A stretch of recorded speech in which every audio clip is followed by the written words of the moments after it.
We learn some point related to characteristic of charge. Now, to continue the lectures, previous lectures, the next point, that is the fifth point, related to the characteristic of charge is that the charge always associated with mass. It means charge always क्या होता है, mass से associated होता है, जिसको हम ऐसे कह सकते हैं कि if तो charge always associated with mass को हम इस तरीके से भी कह सकते हैं कि अगर एक बॉडी जिसके पास कुछ मास है तो जरूरी नहीं कि उस बॉडी के पास चार्ज भी होगा, बट अगर एक बॉडी के पास चार्ज है तो इसका मतलब कंफर्म है कि इस बॉडी के पास कुछ मास होगा, जिसको हम ऐसे भी कह सकते हैं ड्यूरिंग, और दूसरे टर्म्स में हम कहना चाहें, दूसरे वर्ड्स में कहना चाहें, सो इन अदर वर्ड्स हम ये जानते हैं कि किसी बॉडी के ऊपर अगर चार्ज है तो उस बॉडी के साथ कुछ ना कुछ मास भी एसोसिएट होगा, जिसको हम दो तरीके से कंसीडर कर सकते हैं, दो तरीके से पढ़ सकते हैं कि अगर एक बॉडी के पास मास है तो उस बॉडी के पास चार्ज होगा, ये जरूरी नहीं है, बट अगर उस बॉडी के पास चार्ज होगा तो उस बॉडी के पास कुछ ना कुछ मास होगा, जिसको हम दूसरे टर्म से कहें कि अगर एक बॉडी से दूसरे बॉडी में चार्ज का ट्रांसफर हो रहा है तो सिर्फ चार्ज का ही ट्रांसफर नहीं, उस बॉडी के साथ साथ मास का भी कुछ ना कुछ ट्रांसफर होगा। अब ये बात आएगा कि ये जो टर्म्स हमने लिख रखा है, पॉइंट नंबर 5 जो लिख रखा है कि charge always associated with mass, इसको कैसे हम कह सकते हैं कि चार्ज अगर होगा बॉडी के पास तो उसके पास कुछ ना कुछ मास होगा। इस चीज को जानने के लिए हम ये कह सकते हैं कि इसके पीछे रीजन क्या है। तो हम रीजन को समझे बच्चों, तो रीजन ये है कि चार्ज, एक बॉडी के ऊपर चार्ज होना या ना होना इलेक्ट्रॉन्स के ऊपर डिपेंड करता है। अगर बॉडी से के ऊपर किसी एक न्यूट्रल बॉडी के ऊपर इलेक्ट्रॉन आते हैं, अगर इलेक्ट्रॉन गेन करता है तो हम कहते हैं कि bye gaining of electron body के ऊपर चार्ज आ जाएगा।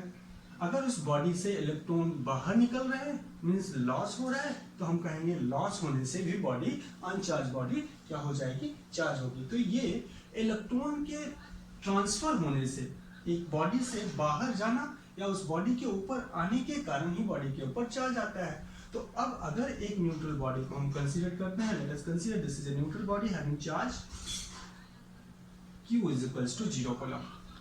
सो अगर इसके ऊपर हम इस बॉडी को चार्ज करना चाह रहे हैं और वो चार्ज नेगेटिव चार्ज करना चाह रहे हैं, हम क्या चाह रहे हैं कि इस बॉडी के ऊपर जो चार्ज आए वो चार्ज कैसा हो, नेगेटिव चार्ज हो। किस तरह का चार्ज, चार्ज की नेचर नेगेटिव हो। तो हम प्रीवियस लेक्चर में ये जान चुके हैं कि एक अनचार्ज बॉडी को नेगेटिव चार्ज बनाने के लिए उस अनचार्ज बॉडी के ऊपर हमें इलेक्ट्रॉन्स देना पड़ेगा। तो लेट इस बॉडी का पहले चार्ज 0 कूलम था और किसी एक्शन के थ्रू इसके ऊपर नेगेटिव चार्ज आ गया। अब अगर नेगेटिव चार्ज आया है तो इसका मतलब इसके ऊपर एक्सेस इलेक्ट्रॉन हो गए। एक्सेस इलेक्ट्रॉन किसके कंपैरिजन में, प्रोटॉन के कंपैरिजन में। तो हम कहेंगे नंबर ऑफ इलेक्ट्रॉन, ऐसे इसको ऐसे भी कहा जा सकता है कि नंबर ऑफ इलेक्ट्रॉन इस बॉडी, अनचार्ज बॉडी के ऊपर नंबर ऑफ प्रोटॉन से ज्यादा हो गया, इसलिए बॉडी के ऊपर क्या आ गया, नेगेटिव चार्ज आ गया। अब देखो इस बॉडी के ऊपर पहले लेट कंसीडर करते हैं, इस बॉडी के ऊपर नंबर ऑफ इलेक्ट्रॉन n थे, नंबर ऑफ प्रोटॉन n थे। इस बॉडी ने चार्ज एक्वायर किया और वो चार्ज नेगेटिव है, इसका मतलब इसके number of electrons n plus some m हो गए होंगे। तो क्या m नंबर ऑफ इलेक्ट्रॉन अगर इस बॉडी के ऊपर आया है तो इलेक्ट्रॉन अपने साथ कुछ ना कुछ मास भी तो एसोसिएट करता है। तो हम रीजन क्या बताएंगे, तो हम ये कहेंगे कि रीजन जो हमने कहा है कि charge always associated with mass, उसका रीजन क्या है, बिकॉज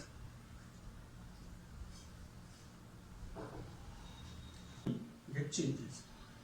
तो हम इसको क्या कहेंगे, इलेक्ट्रॉन के पास कुछ मास होते हैं जिसके कारण जब भी चार्जिंग होती है तो उस बॉडी के मास में चेंजेस हो जाते हैं। क्लियर, समझ में आ रहा है, क्लियर है, कोई समस्या।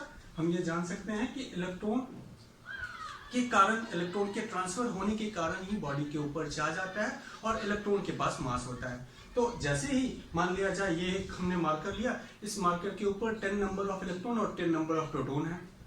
अब हम कहीं से एक इलेक्ट्रॉन और ले आए तो इसके ऊपर टोटल नंबर ऑफ इलेक्ट्रॉन कितने हो गए, 11। तो जो इलेक्ट्रॉन लास्ट इलेक्ट्रॉन आया वो एक इलेक्ट्रॉन आया तो अपने साथ कुछ ना कुछ मास तो लेके आया, तो इसका जो मास पहले रहा होगा वो मास बढ़ गया होगा। अब अगर हम इससे इलेक्ट्रॉन हटा दें, लॉस कर दे इलेक्ट्रॉन, तो लॉस करने से इसका मास क्या होगा, कम होगा। तो हम इस तरीके से एक और कंक्लूजन डिराइव कर सकते हैं कि व्हेन बॉडी गेट चार्ज, समझ सकते हैं कि एक अगर बॉडी है और उस बॉडी का मास हमने कंसीडर कर लिया, let the mass of a body is m kg and the charge of the body is, let us consider there will be some charge and there will be no charge.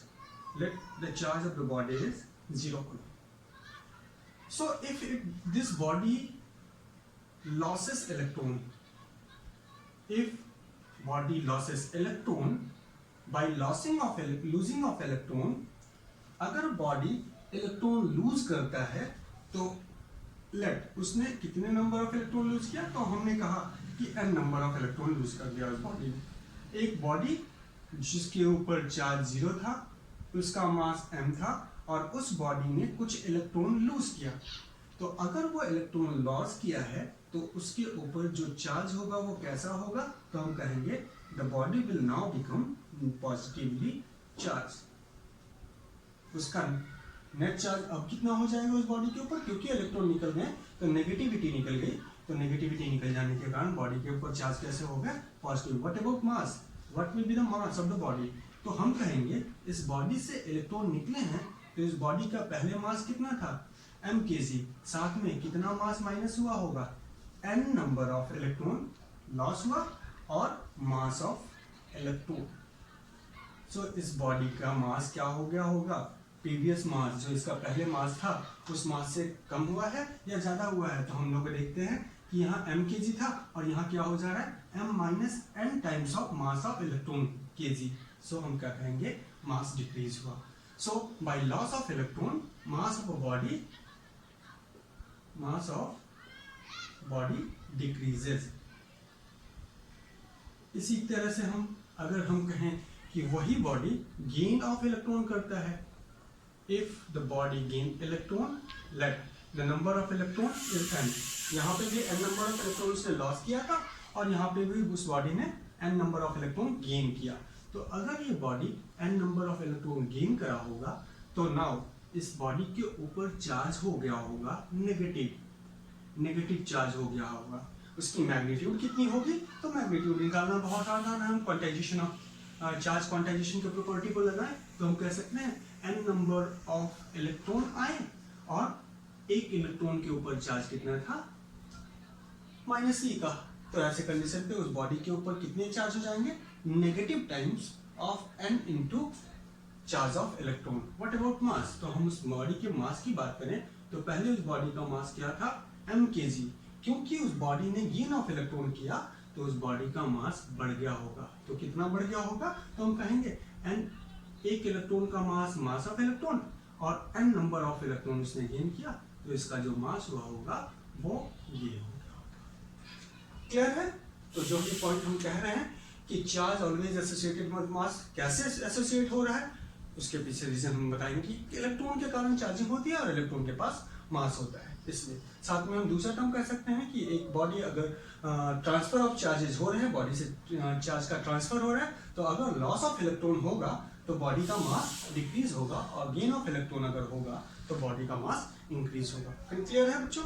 Okay, इसे देख लेते हैं। जो अभी हम लोगों ने concept को समझा उसी कॉन्सेप्ट का रिजल्ट देखते हैं कि अगर एक बॉडी लॉस करती है चार्जेस को, चार्जेस का लॉस अगर कर रही हो, क्या कर रही हो, चार्ज लॉस कर रही हो, तो हम कहेंगे बॉडी का मास क्या होगा, तो हम ये बात जानते हैं कि उस बॉडी का मास डिक्रीज हो जाएगा। अभी हम लोगों ने देखा था। उसी तरीके से अगर वो बॉडी गेन ऑफ इलेक्ट्रॉन कर रही हो, गेन ऑफ चार्ज कर रही हो, तो हम कहेंगे उस बॉडी का मास क्या होगा, इंक्रीज होगा। तो पहली चीज हमको ये समझना है कि अगर लॉस होगा चार्ज का तो मास डिक्रीज होगा और गेन होगा तो मास इंक्रीज होगा। लेकिन अब थोड़ा सा चार्ज को समझते हैं कि अगर बॉडी लॉस कर रही है, लॉसिंग ऑफ चार्जेस हो रहा है, तो अगर वो बॉडी पहले से पॉजिटिवली चार्ज थी, अभी हम लोगों ने जो कॉन्सेप्ट देखा उसमें इनिशियली बॉडी क्या थी, अनचार्ज थी, लेकिन अगर बॉडी वो पॉजिटिवली चार्ज है तो वो क्या हो जाएगी, इट बिकम मोर पॉजिटिव होगी। क्यों? क्योंकि उसने लॉस ऑफ इलेक्ट्रॉन किया, तो इलेक्ट्रॉन कमी होगी तो चार्ज बॉडी के पॉजिटिविटी बढ़ेगी, तो हम ये कहेंगे बॉडी के ऊपर जो चार्ज था वो और भी ज्यादा पॉजिटिव हो जाएगा। लेकिन अगर वो बॉडी इनिशियली नेगेटिव चार्ज रहता तो उस बॉडी की नेगेटिविटी डिक्रीज होती, तो हम क्या कहेंगे, if body initially become negatively charge it become less negative by losing of electron. Okay, अब अगर गेन ऑफ इलेक्ट्रॉन हो रहा है तो गेन ऑफ इलेक्ट्रॉन में चार्ज की स्टेट, मास की स्टेट तो हम समझ रहे हैं कि गेन ऑफ इलेक्ट्रॉन होगा, गेन ऑफ चार्ज होगा तो मास बॉडी का बढ़ जाएगा। चार्ज की बात करें तो अगर वो चार्ज इनिशियली पॉजिटिव रहा होगा, बॉडी अभी हम जो कॉन्सेप्ट समझ रहे थे उस कॉन्सेप्ट में इनिशियली चार्ज बॉडी अनचार्ज थी, लेकिन अगर बॉडी इनिशियली पॉजिटिव चार्ज होगी तो वो क्या हो जाएगी, लेस पॉजिटिव हो जाएगी, पॉजिटिविटी डिक्रीज होगी, और अगर वो बॉडी नेगेटिवली चार्ज होगी तो वो मोर नेगेटिव हो जाएगी। ठीक है, तो मेरे ख्याल से आपको ये पॉइंट समझ में आया होगा कि charge is always associated with mass. Next